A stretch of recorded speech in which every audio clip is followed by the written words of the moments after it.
नमस्कार, जोहार झारखंड। YouTube के इस चैनल में आप सबका स्वागत है और आपसे निवेदन है कि चैनल को सब्सक्राइब करें ताकि आने वाले सारे वीडियो आप तक पहुंचता रहे। बात जामा विधानसभा क्षेत्र की। जामा विधानसभा क्षेत्र अनुसूचित जनजाति के लिए एक आरक्षित सीट है और दुमका जिले के अंतर्गत आता है। यह दुमका संसदीय सीट के अंतर्गत आने वाले 6 विधानसभा क्षेत्रों में से एक है। जामा विधानसभा सीट शिबू सोरेन के परिवार का सीट है। यहाँ पे कब्जा भी शिबू सोरेन के परिवार का ही रहा है। अगर 2005 के चुनाव को छोड़ दिया जाए, जहां पर बीजेपी के सुनील सोरेन ने चुनाव में जीत दर्ज की थी, उसके बाद लगातार 2009, 2014 और 2019 के चुनाव में शिबू सोरेन की बड़ी बहू और स्वर्गीय दुर्गा सोरेन की पत्नी सीता सोरेन जीतती आ रही है। आने वाले विधानसभा चुनाव के पहले जो इतने घटनाक्रम हुए जिसमें कि बाबूलाल मरांडी का वापसी हुआ है बीजेपी में, वहीं टाइगर जयराम महतो का उदय हुआ है झारखंड की राजनीति में, तो अभी हाल के दिनों में चंपई सोरेन जो झारखंड मुक्ति मोर्चा के संस्थापक सदस्य थे, उन्होंने पार्टी छोड़कर बीजेपी का दामन थाम लिया है। हालांकि आपको बता दें कि झारखंड की राजनीति में संथाली आदिवासी समुदाय से आने वाले वोटर्स की बहुलता है और उनका दबदबा है, जो झारखंड मुक्ति मोर्चा का कोर वोटर्स माना जाता है। झारखंड मुक्ति मोर्चा का जो की वोटर्स रहा संथाली आदिवासी समुदाय के, उस पर बीजेपी की कड़ी नजर है और बीजेपी पूरे जोर आजमाइश कर रही है कि इस बार आदिवासी वर्ग के मतदाता को अपनी पार्टी की ओर किया जाए।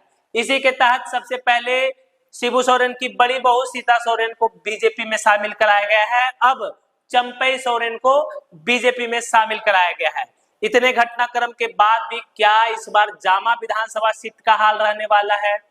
सीता सोरेन का क्या होगा? हालांकि सीता सोरेन को बीजेपी ने दुमका से संसदीय चुनाव में उतारा था, लेकिन उनको करारी हार देखना पड़ा। अब क्या बीजेपी सीता सोरेन को जिता पाएगी या क्या सीता सोरेन अपने परिवार से अलग होकर यह सीट बीजेपी के खाते में दिला पाएगी? ये देखना दिलचस्प होगा। लेकिन आपको बता दें कि जामा विधानसभा क्षेत्र पर सोरेन परिवार का कब्जा रहा है, लेकिन इस बार परिवार में रार के बाद ये सीट का समीकरण क्या बदलेगा और राजनीति का जो अंक गणित रहता है वो सीधा नहीं है। सारा नजर हर एक पार्टियों का आदिवासी मतदाता पे है और इसी को चुनाव में मुद्दा भी बनाया जा रहा है, चाहे वो बांग्लादेशी घुसपैठी के जरिए हो या फिर घटती आदिवासी जनसंख्या के द्वारा। तो जामा विधानसभा क्षेत्र में एससी मतदाताओं की संख्या लगभग 10,145 है, जो कुल वोटर्स का 4 से 5% है। अनुसूचित जनजाति के वोटर्स की संख्या, तो उनकी कुल संख्या करीब करीब 1 लाख के आसपास है, जो यहाँ के कुल मतदाता में 48% के आसपास है। मुस्लिम समुदाय से आने वाले वोटर्स की संख्या लगभग 11,102 है, जो कि कुल वोटर्स का 5.5% के आसपास है। अगर कुल वोटर्स की बात करें तो जामा विधानसभा क्षेत्र में 2,05,776 वोटर्स है। झारखंड बनने के बाद प्रतिनिधित्व का बात करेंगे तो 2005 में सुनील सोरेन बीजेपी के टिकट पर यहाँ से चुनाव जीते थे।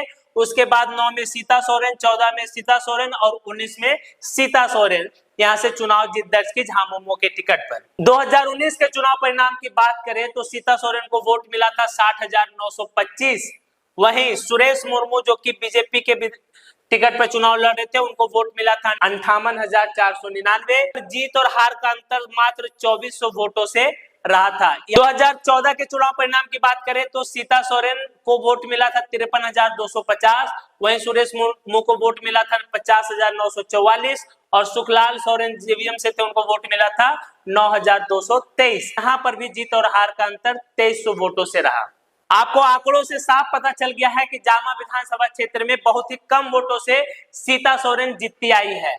लेकिन इस बार सीता सोरेन बीजेपी की उम्मीदवार अगर होती है तो क्या सीता सोरेन अच्छी जीत दर्ज करेगी या फिर उन्हें झारखंड मुक्ति मोर्चा के उम्मीदवार के द्वारा हार देखना पड़ेगा? इस क्षेत्र के मतदाता अगर सीता सोरेन का थोड़ा भी साथ दिया तो ये सीट इस बार बीजेपी निकाल लेगी सीता सोरेन के बहाने। लेकिन क्या शिबू सोरेन के परिवार इतनी आसानी से ये सीट अपने खाते से जाने देगी? ये देखने वाली बात होगी।